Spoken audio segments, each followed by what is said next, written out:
Let me tell you about the day Zainab was sold. Not kidnapped. Not lost. Sold, by her own uncle, to a crippled beggar everyone pitied, for debts she never owed. The whole village came to watch and laugh. But here's what they didn't know, that beggar wasn't broken. He wasn't poor. And this wasn't punishment. It was rescue. Thanking you for sticking around with me, my wonderful story family.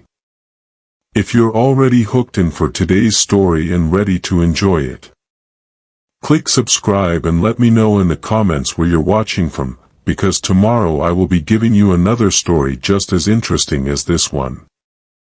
And you don't want to miss it. In a small village where dust roads wound between scattered compounds and gossip traveled faster than the harmattan wind, there lived a young woman named Zainab. She was barely 20, but grief had aged her eyes. Her beauty was the kind that made women jealous and men reckless, smooth skin the color of honey in moonlight, eyes that held both gentleness and unspoken sorrow, and a grace that couldn't be hidden, no matter how heavy the load she carried on her head. Zainab was not just beautiful. She was resilient. Every morning before the mosque's first call to prayer, she would wake in the narrow space near the kitchen where she slept, fetch water from the village well, sweep the compound until not a single leaf remained, and prepare breakfast for a family that barely acknowledged her existence. She lived with her uncle, Uncle Musa, and his wife, Aunt Halima, along with their 3 children, 2 daughters and a son who inherited their parents' cruelty. Zainab's parents had died in a motor accident when she was only 12. The vehicle had tumbled off the road during rainy season, killing them both instantly and leaving behind debts that swallowed everything the family owned. Since that terrible day, she had lived under her uncle's roof. If you could call it living. To Uncle Musa and Aunt Halima, she was less a niece and more an unpaid servant whose presence was tolerated only because refusing her would have damaged their reputation. Zainab. Come and wash these pots now. Aunt Halima would bark. Even if Zainab had just finished cooking a meal she wouldn't be allowed to eat until everyone else had taken their fill. You think because men are looking at you, you're something special? You think your beauty will save you from the debts your useless father left behind? Her uncle's voice was always cold, always calculating. Foolish girl. You're nothing but a burden wearing a pretty face. But Zainab never replied. She had learned that silence was armor. If she talked back, she would be locked out of the house. If she cried, they would call her ungrateful. If she defended herself, they would remind her that she was charity, unwanted charity at that. Despite everything, she remained kind. She greeted elders with lowered eyes and respectful words. She helped elderly women at the market carry their goods. She never laughed when other girls were mocked or gossiped about. She simply endured. That was why the suitors started coming. It began innocently, polite greetings at the village square, lingering glances at the well. Then came the serious ones. Men with cars from the city, businessmen looking for a beautiful, unspoiled village wife. Some came asking about her cousins. But after catching a glimpse of Zainab carrying firewood with impossible grace, or seeing her smile shyly when greeted, their intentions changed. Brother Musa, one wealthy trader had said, I came to ask about your daughter Rashida, but who is that girl in your compound? The one with the eyes. And that was when everything changed. Aunt Halima's jealousy turned to poison. The cousin's mockery became vicious. And Uncle Musa, drowning in debts that multiplied like locusts, facing public disgrace from creditors who threatened to drag his name through the village, began to see Zainab differently. Not as a niece. Not as family. But as a solution to a problem. A commodity. Something that could be sold. This girl, he muttered one evening to his wife, counting the little money he had left, her beauty has brought us nothing but trouble. And now I know exactly what to do with her. Outside the window, Zainab paused while sweeping, her heart suddenly heavy with a fear she couldn't name.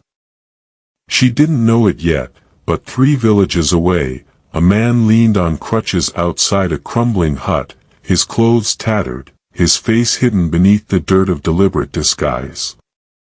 He had been watching. Waiting. Listening to whispers about debts, about cruelty, about a girl with gentle eyes who showed kindness to a beggar everyone else spat on. His name was Ibrahim Danjuma. And he was about to change Zainab's life forever. The suitors came like moths to flame, and each visit tightened the noose around Zainab's neck. First came Al-Haji Tanko, a cattle dealer from 2 towns over, claiming he wanted to discuss business with Uncle Musa. But his eyes never left the doorway where Zainab appeared briefly with a tray of cola nuts. Then came Mr. Solomon, a civil servant with a Toyota Camry, asking about Rashida's hand in marriage. He left an hour later, having inquired 3 times about the quiet one who served the water. By the 4th visit, Aunt Halima's patience shattered like dropped pottery. "Which?" she screamed one afternoon, her finger jabbing toward Zainab's face. "What have you done? What juju are you using to steal what belongs to my daughters?" Zainab stood frozen, hands wet from washing dishes, eyes wide with confusion. "Mama, I haven't." "Shut your mouth." Aunt Halima's voice cracked with rage. "Men come for Rashida and leave asking about you. They come for Amina and their eyes follow you. You think I'm blind? You think I don't see how you walk, how you smile, how you bewitch them?" Rashida and Amina stood behind their mother, arms crossed, faces twisted with contempt. "She probably uses special soap," Rashida hissed. "Or put something in the water she serves," Amina added, her voice dripping with malice. The neighbors began to whisper too. At the well, women would stop talking when Zainab approached. In the market, eyes followed her with suspicion and envy. "That Musa's niece, the orphan girl. I hear she's using dark magic to trap men." But worse than the accusations was what happened 3 days later. Uncle Musa sat in his parlor, sweat beading on his forehead despite the cool evening breeze, when 3 men entered without knocking. Zainab, sweeping near the window, recognized them immediately, the creditors who had been coming every week, their patience growing thinner each time. "Musa," the tallest one said, his voice sharp as broken glass, "we are finished with your excuses. Please, just 1 more week. 1 more week." The man laughed bitterly. "You said that 3 months ago. You owe us money that could feed entire families.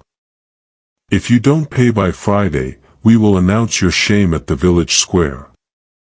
We will tell everyone how Musa, the respected elder, is nothing but a debtor who borrows and never repays." Uncle Musa's face drained of color. Public disgrace in the village was worse than death itself. "Friday," the man repeated, his finger pointing like a weapon. "Or your name becomes mud in this village." After they left, Uncle Musa sat in heavy silence, his hands trembling. Then his eyes drifted to the kitchen where Zainab was washing dishes, and something dark settled over his features. It's her fault, he muttered to himself. Everything was manageable before these suitors started coming. Before people started talking. Before she started drawing all this cursed attention. That night, as crickets sang in the darkness, Aunt Halima found him staring blankly at the wall. "There's a man," he said slowly, his voice hollow. "A crippled beggar who lives at the edge of the village. Near the old baobab tree. They say he sits there every day, asking for alms." He paused, and Aunt Halima waited, sensing something brewing. "They also say," Uncle Musa continued, "that he's been looking for a wife. Any wife. Someone no one else would give him." Understanding dawned in Aunt Halima's eyes, followed quickly by a cruel smile. "You mean? The girl has brought nothing but trouble to this house," Uncle Musa said, his voice hardening with each word. "Her beauty is a curse. Men fighting over her, neighbors gossiping, my daughters humiliated. And now these debts." He turned to face his wife fully. "But a beggar, a crippled beggar would pay anything for a girl like her." Aunt Halima leaned closer, her voice dropping to a conspiratorial whisper. "And no one would question it. An orphan girl with no dowry, married off to someone of her level." Uncle Musa nodded slowly, a plan forming in his mind like poison spreading through water. He turned to his wife, and when he spoke, his whisper carried the weight of something terrible and final. "There is one way to clear everything, and silence her forever." The morning they told Zainab, she was grinding pepper in the outdoor kitchen, her hands moving in steady circles against the stone. The rhythm stopped when she saw them, Uncle Musa, Aunt Halima, and both cousins standing in a half-circle, blocking her path. "Stand up," Uncle Musa commanded. Zainab rose slowly, wiping her hands on her wrapper, her heart beginning to race. "You are getting married," he announced flatly, as if discussing the weather.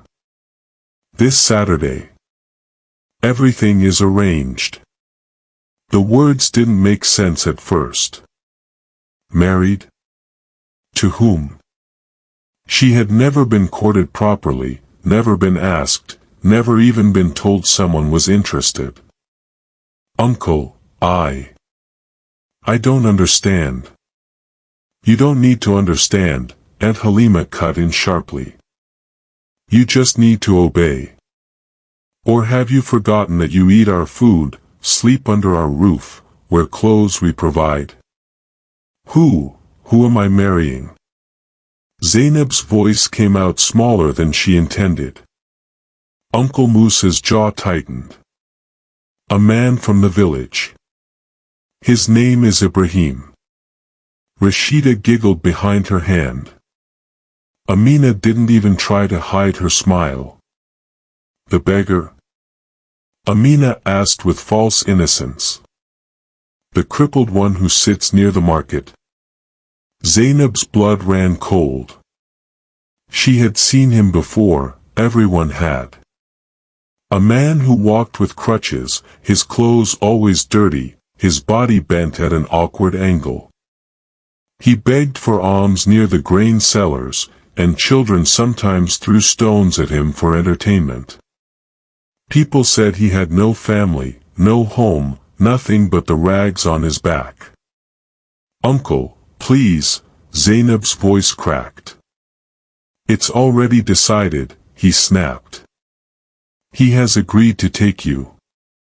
And in exchange, certain arrangements have been made." Certain arrangements. Zainab understood immediately. She was being sold. Not given in marriage with blessings and dowry negotiations, sold like a goat at market to clear her uncle's debts. "You should be grateful," Aunt Halima added coldly. "A girl like you, with no parents, no dowry, no prospects. You're lucky anyone would take you at all." Tears burned behind Zainab's eyes, but she refused to let them fall. Not here. Not in front of them. That afternoon, Uncle Musa went to the edge of the village where Ibrahim lived in a half-collapsed mud hut covered with rusted zinc sheets. The beggar sat outside, his crutches leaning against the wall, his face hidden beneath layers of grime and a tattered cap. "I have a proposal," Uncle Musa began, his voice heavy with forced cheerfulness. Ibrahim looked up slowly, his eyes sharp despite his appearance. "I have a niece. Beautiful girl. Hard-working. I'm willing to give her to you in marriage." Something flickered in Ibrahim's eyes, amusement, perhaps, or recognition. "And what do you want in return?" His voice was surprisingly clear, surprisingly steady. Uncle Musa shifted uncomfortably. "A small settlement. To help with wedding expenses. Nothing much. Just enough to." "How much do you owe?" Ibrahim asked directly. The question caught Uncle Musa off guard. That's not." "How much?" A long silence stretched between them. Finally, Uncle Musa named a figure that made him flinch. Ibrahim studied him for a long moment, then nodded once. "I accept." Uncle Musa blinked in shock. You accept?" "Just like that?" "I accept the marriage," Ibrahim repeated calmly. "And I will pay your debts. All of them." How will you?" "That is not your concern," Ibrahim said, his voice suddenly carrying an authority that seemed out of place for a beggar. "Bring the girl on Saturday. In the village square. Let everyone see." Uncle Musa left confused but relieved, too desperate to question his good fortune. Back in his compound, he found his wife waiting anxiously. "Well?" Aunt Halima whispered. Uncle Musa's face split into a smile that didn't reach his eyes. He agreed. "Everything is settled." "And the money?" "He'll pay it all." Aunt Halima frowned. "A beggar with that kind of money?" Uncle Musa shrugged. "I don't care if he steals it or conjures it from the ground. By Saturday, this problem will be solved." In the kitchen, Zainab overheard everything. She sank to the floor, her back against the wall, and finally let the tears come, silent, bitter, and full of a grief that had no words. Saturday was 3 days away. Saturday came too quickly, dressed in dust and cruelty. By mid-morning, the entire village had gathered in the square. Word had spread like wildfire, Uncle Musa's beautiful niece was marrying the crippled beggar. People came not to celebrate, but to witness. To mock. To confirm that pride truly did come before a fall. Zainab stood in the compound wearing a faded wedding dress that Aunt Halima had pulled from some forgotten trunk. It was yellowed with age, torn at the hem, and smelled of mothballs and regret. Her wooden box, containing everything she owned in the world, sat at her feet. "Put it on your head," Aunt Halima ordered coldly. "You'll carry it yourself. We're not hiring anyone for a wedding like this." Zainab bent slowly, lifted the box, and balanced it on her head. The weight pressed down on her like the shame her uncle intended. The walk to the square felt endless. Every step kicked up dust that clung to her dress. Children ran alongside, pointing and giggling. Women whispered behind their hands. Men shook their heads in pity or amusement. "Is that her?" the one who thought she was too fine. Chai! See how the mighty have fallen. That's what happens when beauty enters an orphan's head. When they reached the square, Zainab saw him, Ibrahim, standing with his crutches, his body bent, his clothes hanging loose and dirty. The crowd formed a wide circle around them, as if poverty and disability might be contagious. Uncle Musa stood at the center, holding an envelope of money that Ibrahim had somehow produced. He counted it openly, shamelessly, his fingers moving quickly through the bills.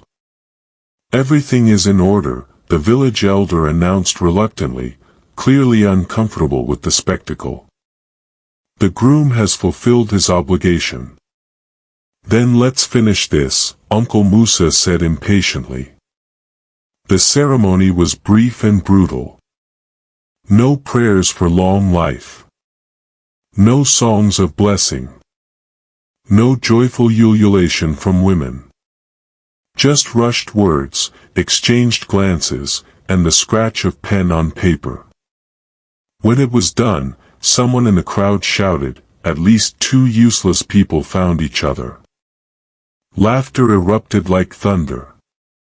A child threw a small stone that landed near Zainab's feet. "Beggar's wife! Beggar's wife!" Zainab's vision blurred, but she refused to cry. She stood perfectly still, the box balanced on her head, her hands steady at her sides, her face a mask of numb acceptance. Ibrahim stood beside her, silent and unmoved.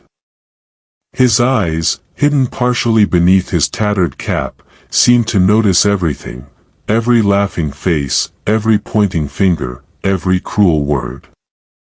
But his expression remained calm, almost detached. Uncle Musa pocketed the money and turned away without a word of farewell. Aunt Halima and the cousins followed, their heads high, their duty discharged. "Come," Ibrahim said quietly to Zainab, his voice surprisingly gentle. They walked through the parting crowd, past the stares and whispers, past the children who still chanted, "Beggar's bride! Beggar's bride!" Zainab kept her eyes forward, her jaw clenched, her dignity held together by the thinnest thread. As they left the square, an old woman spat on the ground behind them. "What a waste of beauty," she muttered. But if anyone had been paying closer attention, if they hadn't been so busy laughing and judging, they might have noticed something strange. They might have noticed how steadily Ibrahim walked once the crowd thinned. They might have noticed the way his eyes tracked everything with sharp intelligence. They might have noticed that for a beggar who supposedly had nothing, he moved with the quiet confidence of a man who had everything under control. But no one was paying attention. No one except Zainab, who walked beside him in confused silence, wondering why this man, this husband forced upon her, had just smiled. The path away from the village grew quieter with each step. The laughter and jeering faded behind them until all Zainab could hear was the rhythm of her own breathing and the soft thud of Ibrahim's crutches against the dirt road. She expected him to lead her to the broken hut everyone spoke about, the one with rusted zinc sheets and crumbling walls near the old baobab tree. Instead, he turned toward the bush path that led away from the village entirely. "Where are we going?" Zainab asked, her voice hoarse from holding back tears all afternoon. "Home," Ibrahim replied simply. They walked in silence until they reached a small clearing with a modest mud house. It was simple but surprisingly clean, with a swept compound and a sturdy door. "You can put that down," Ibrahim said, gesturing to the box on her head. Zainab lowered it carefully, her neck aching. She stood awkwardly, unsure what came next. She'd heard stories, terrible stories, about what men expected from wives they'd paid for. But Ibrahim simply pushed open the door. "Come. You must be tired." Inside was sparse but organized. A mat, a small table, 2 stools, a clay pot. Clean. No smell of rot or neglect. "Sit," Ibrahim said, gesturing to a stool. "I'll make something to eat." Zainab blinked. What? Food. You haven't eaten all day, have you?" She hadn't. But the idea of a husband cooking felt impossible. "I can do it," she said quickly, standing. "It's my duty." "Sit down, Zainab." The way he said her name, gentle but firm, made her obey. She watched in stunned silence as Ibrahim moved around with surprising ease. He lit the fire, measured rice and water, added salt with precision. And his hands, she noticed now, were clean. Not dirt-caked like a beggar's, but clean, with trimmed nails. "You speak well," she said suddenly. Ibrahim glanced at her, a slight smile playing at his lips. "Do I?" "Yes. You're English, it's not like," she trailed off. "Not like a beggar's," he finished for her. Zainab looked down at her hands. "It's all right," Ibrahim said, stirring the pot. "I know what people think of me." When the food was ready, he served her first, a full portion on a clean plate, and gave himself less. Zainab stared at the food, then at him, bewildered. "Eat," he encouraged. "Please." She ate slowly, waiting for the trap, for the demand, for the moment when kindness would crack and reveal the monster underneath. But it never came. When they finished, Ibrahim spread out the mat. "You'll sleep here." "I'll sleep outside." "Outside?" Zainab's eyes widened. "But, you're my husband. This is your house. And you are my wife. Which means your comfort is my responsibility. You've had a terrible day. You need rest, not expectations." He grabbed a wrapper and moved toward the door. "Ibrahim," Zainab called, her voice small. He paused, turning back. "Why did you agree to marry me?" "Really?" For a long moment, he simply looked at her with those strangely intelligent, observant eyes. "Because 3 months ago, when everyone else stepped over me or spat near my feet, you stopped. You gave me water and a kind word. You saw a human being, not a beggar." Zainab's breath caught. She barely remembered that day. "That kindness," Ibrahim continued softly, "is worth more than all the beauty your uncle tried to sell." Before she could respond, he stepped outside, leaving her alone with her confusion and something she hadn't felt in years, hope. That night, Zainab lay on the mat, staring at the ceiling, trying to make sense of a man who begged for alms but spoke like a scholar, who walked with crutches but moved with purpose, who bought a wife but treated her like a guest. Nothing made sense. Outside, Ibrahim sat beneath the stars. He pulled out a small phone hidden in his clothes and typed a message. Asterisk, she's safe. Tomorrow we move. Asterisk. He looked back at the door, his expression softening. Tomorrow, he whispered, everything changes. Morning came gently. Zainab woke confused, then remembered, the wedding, the laughter, this strange husband who slept outside. She found Ibrahim already awake, facing the sunrise. "We're leaving," he announced. "Pack your things." "Leaving? Where?" "Somewhere better. This was never my home. Just a place to wait." Zainab gathered her belongings, 2 wrappers, a faded headscarf, her mother's comb, and followed him along the bush path. After 20 minutes, the landscape opened up. There, beneath a massive tree, sat a gleaming black SUV. Zainab stopped dead. "What? Whose vehicle is that?" Ibrahim walked toward it calmly. When he reached it, he turned back. "Zainab, I need you to trust me. Close your eyes." "Why?" "Please." Something in his voice made her obey. She heard movement. Fabric rustling. Then silence. "Open them." Zainab gasped. The crutches lay on the ground. The tattered clothes were gone. Standing before her was a man transformed, tall, straight, wearing clean clothes. His face, washed clean, was handsome and strong. His eyes burned with intensity. "My name is Ibrahim Danjuma," he said, his voice now clear and authoritative.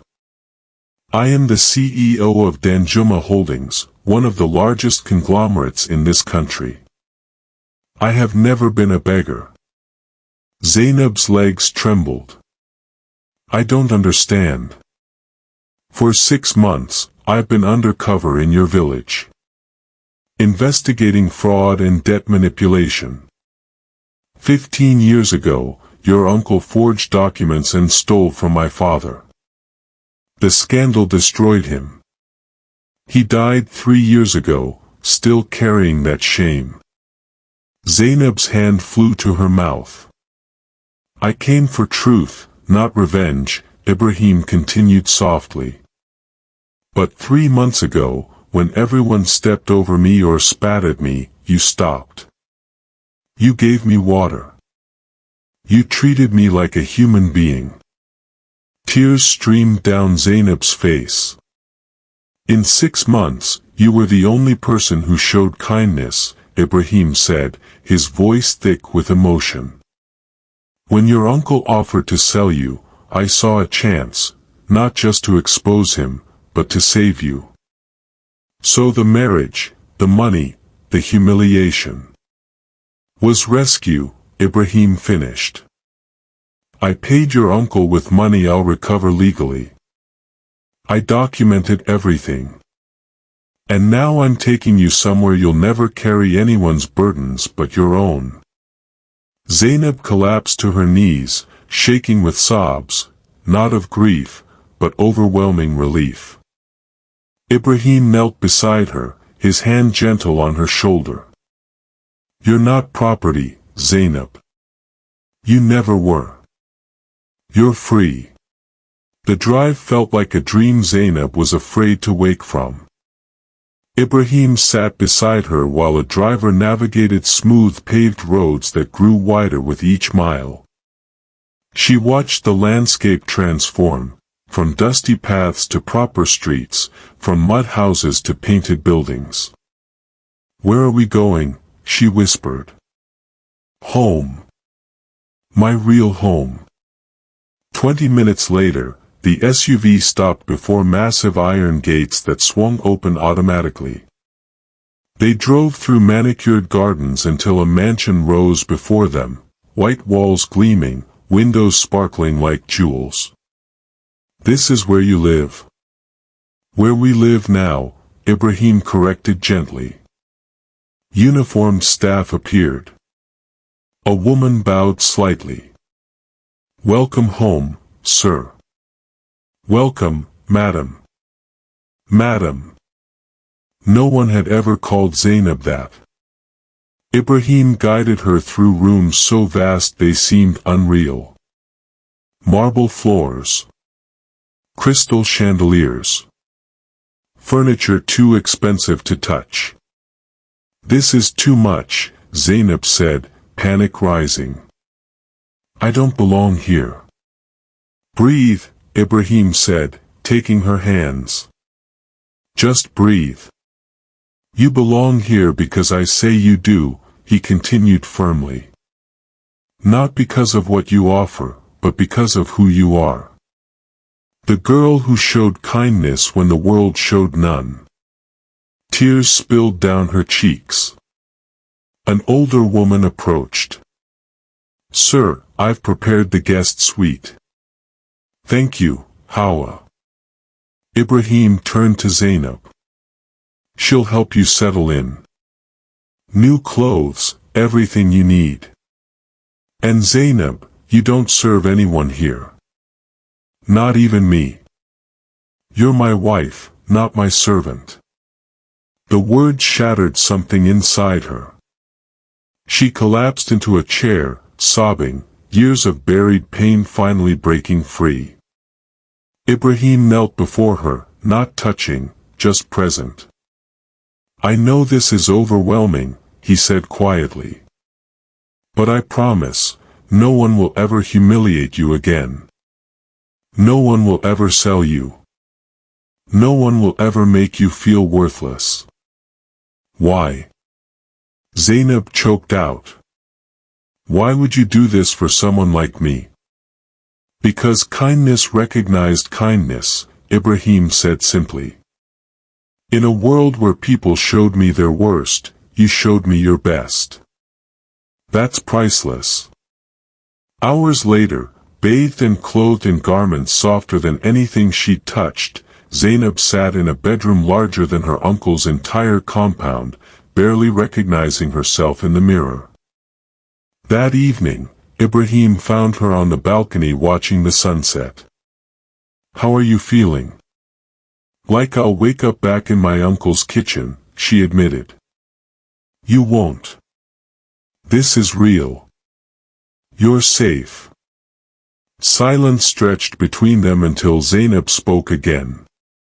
What happens now? Now you rest. Heal.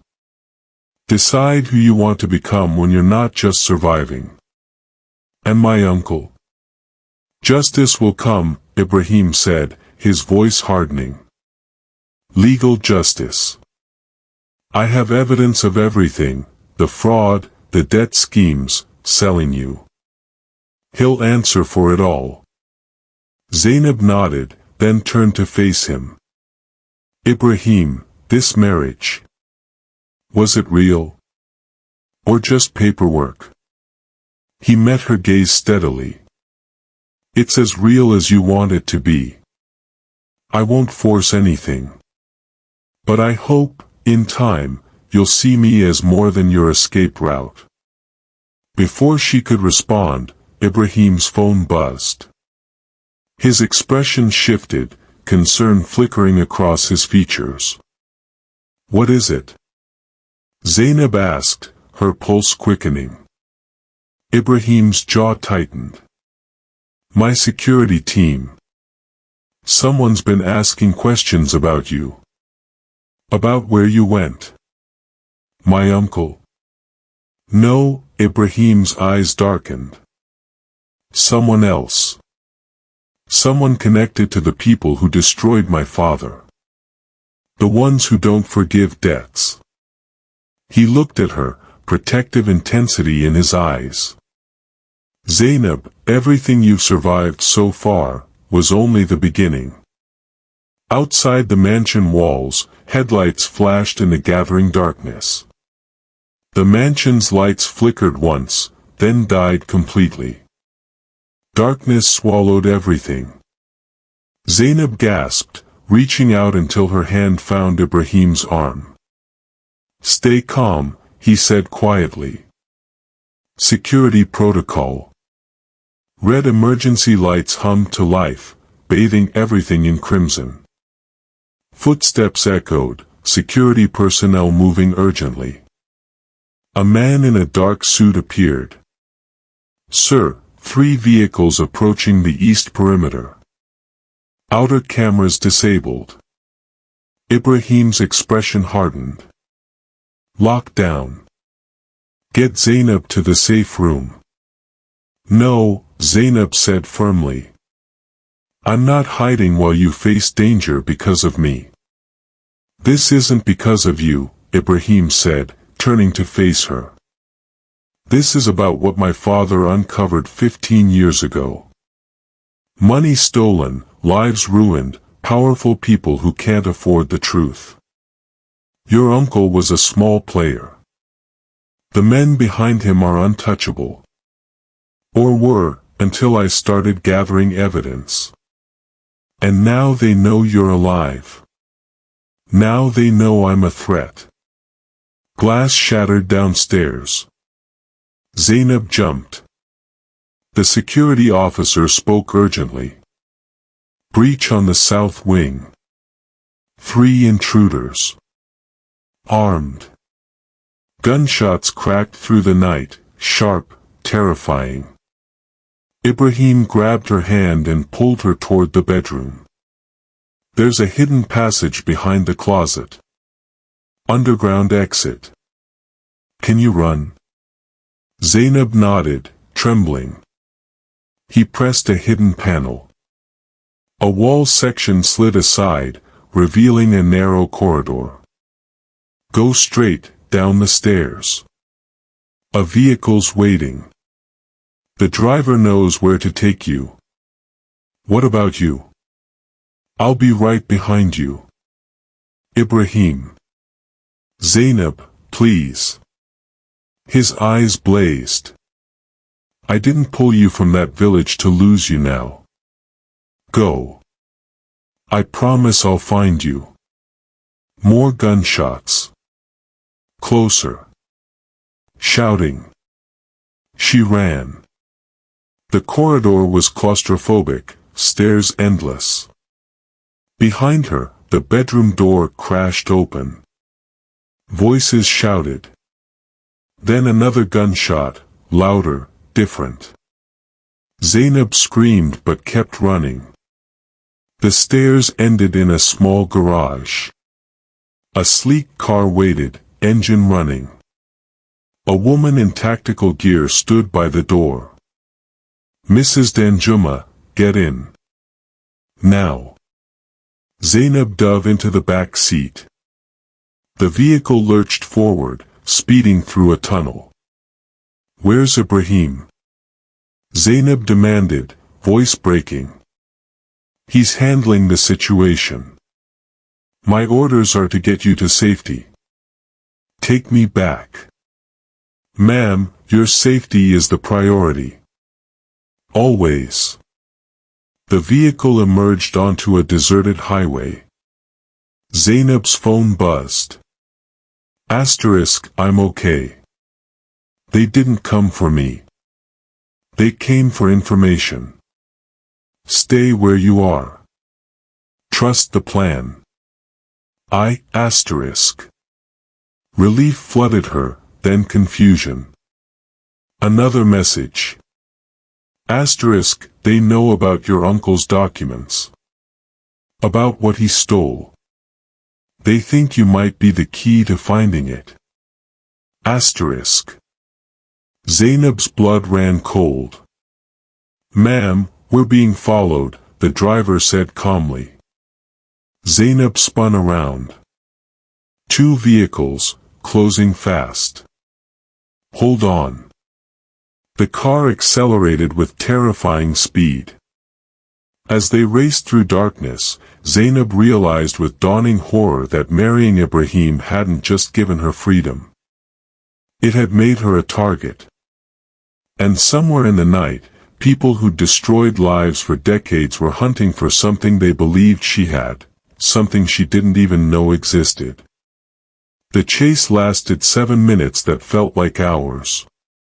The driver maneuvered through back roads with military precision.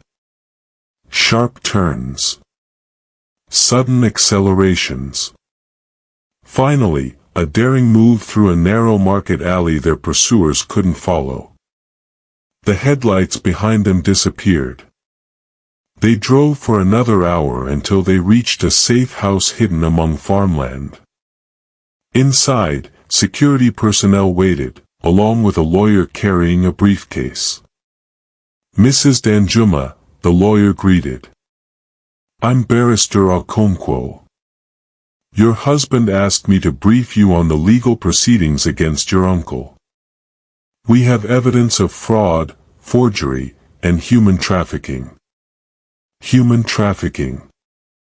Zainab's stomach turned. That's what it was, she'd been sold. Your testimony isn't required, but it would be powerful. The choice is yours. Zainab thought of her uncle's cold eyes. Aunt Halima's cruelty. The village's laughter. I'll testify, she said quietly. Not for revenge. But so no other girl suffers what I did. The lawyer smiled. Mr. Danjuma said you'd say that. Her phone buzzed, asterisk, the house is secure. I'm coming to you. Are you hurt? Asterisk.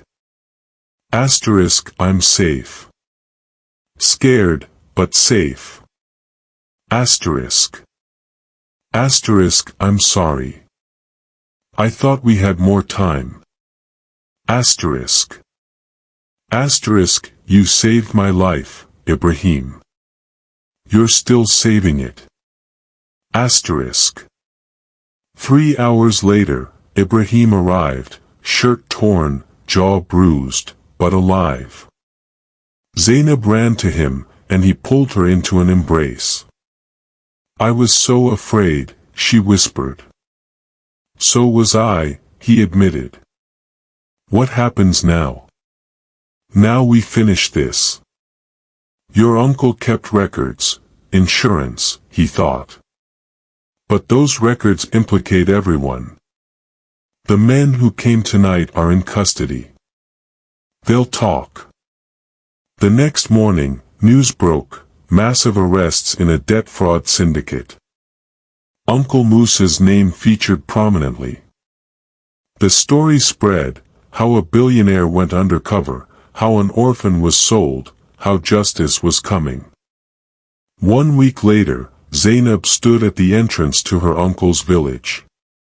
Not in rags, but in elegant clothing, in Ibrahim's SUV.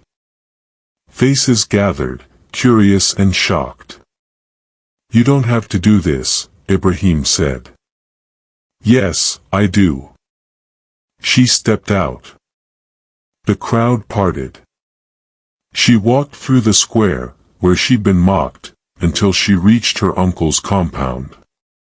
Uncle Musa sat outside awaiting trial, his face gaunt with shame. Aunt Halima and the cousins watched from the doorway, arrogance replaced with fear. Zainab stood before them.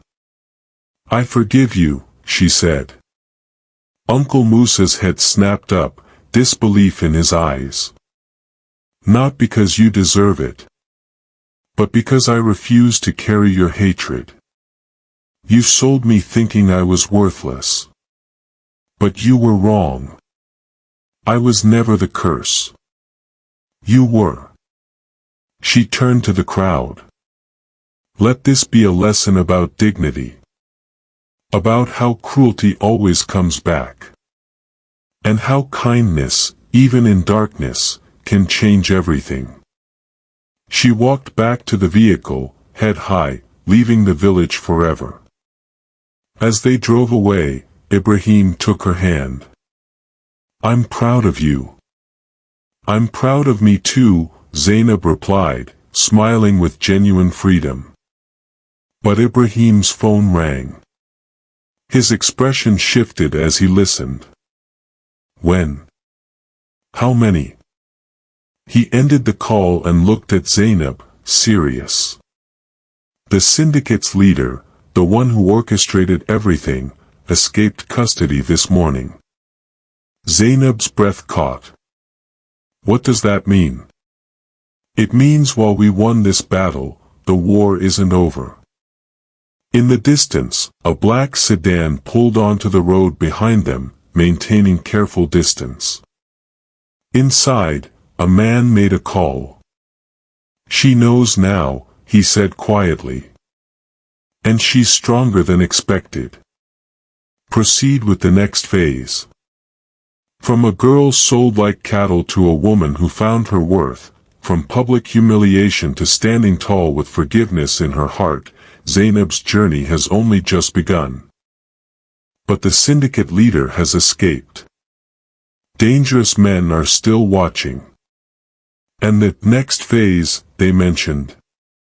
That's a story that will take Zainab and Ibrahim into even deeper waters, where corporate empires clash, old debts demand blood, and a love born from rescue must prove it can survive when the real battle begins. To be continued. Or not. Zainab thought her nightmare ended when Ibrahim revealed the truth. She thought forgiveness would set her free. She thought the worst was behind her. She was wrong. The syndicate leader is loose. A mysterious next phase is in motion. And someone is following them, someone who knows things even Ibrahim doesn't. But here's the question, do you want to know what happens next? Because part 2 of this story is waiting, and it's where everything explodes. Sparkles the secrets her parents died protecting. Sparkles the real reason Ibrahim's father was destroyed. Sparkles a betrayal from someone Zainab trusts. Sparkles a choice between love and survival. Sparkles and a twist that will leave you shook. Comment part 2 right now if you're ready for the rest of this story. If this video gets 500 part 2 comments, I'll drop the next episode within 48 hours. Let's make it happen. Backhand index pointing down fire.